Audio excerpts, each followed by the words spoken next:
Welcome to Point Blank. This is your host, Panama Crypto. Our guest today is Peter McCormack.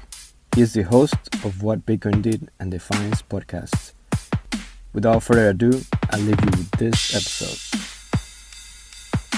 Point Blank is brought to you by PrimeXBT, the exchange that makes possible to trade with leveraged legacy markets from a single Bitcoin-based account.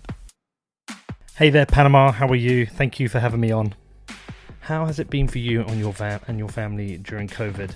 So yeah, we're really connecting with each other and doing the kind of things that we've always wanted to do. The kind of things you put on your New Year's resolution list, but never really get around to because you're too busy. But now we've got the time to do the things we want to do. So a lot of really positives have come out of it.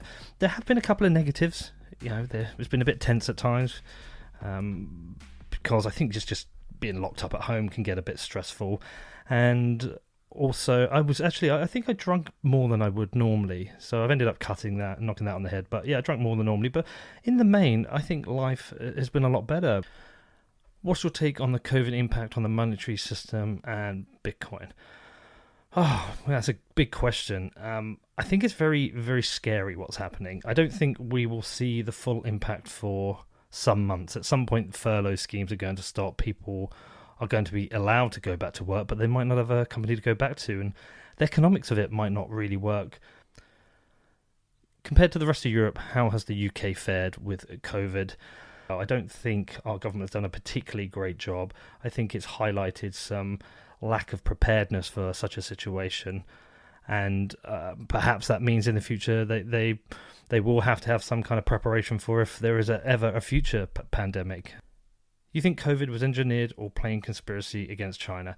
No, I don't believe COVID was engineered. I think China's making the speculation worse by clearly operating some form of cover-up. What's my outlook for the world after COVID? Yeah, I'm hoping this is a chance for a great reset and for us to live kind of like a better version of ourselves. Boris Johnson, Donald Trump, yeah, Bolsonaro. Don't you see a pattern here? I think Donald Trump is a lunatic and not a career politician. And I think Boris Johnson, for example, is a career politician and not a lunatic. Definitely incompetent at times, but not a lunatic. I'm not sure the answer you want here. From the places you've been, which are the most and least prepared for crypto adoption? I think Western countries are the most prepared right now, and I haven't been to China, so I don't really know what's going on there. I have been to Taiwan and Hong Kong, and they're pretty well prepared. Have conditions improved for Bitcoin and crypto for mass adoption with everything that's happened in 2020? Where will it be in 10 years? If companies like Goldman Sachs are including Bitcoin in their reports, we've got banking services for crypto companies from the likes of JP Morgan. It's this kind of acceptance now that Bitcoin's here. Bitcoin isn't going away. What is the latest update on your drama with Craig Wright?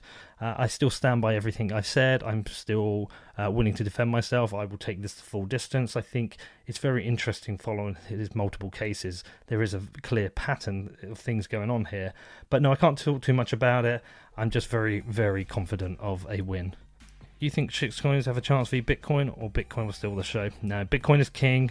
I've got no real faith or desire or interest in any shitcoins, I'm afraid. Sorry about that. The only mild interest I have is that I do think stablecoins have an important role in the ecosystem, and currently most of them are established upon non-Bitcoin chains, and I would use a stablecoin, so by virtue of that I would end up using something like Ethereum, but I don't long-term have much faith in it, and I will be looking at stablecoins on Liquid because I think that's also pretty interesting.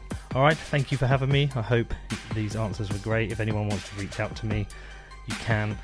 My email address is hello@whatbitcoindid.com. I am on Twitter @Peter McCormack, and you can follow me at whatbitcoindid.com or defiance.news. Many thanks to Peter for his time. Really honored to have him on Point Blank. Thanks for listening. Until next time. Peace.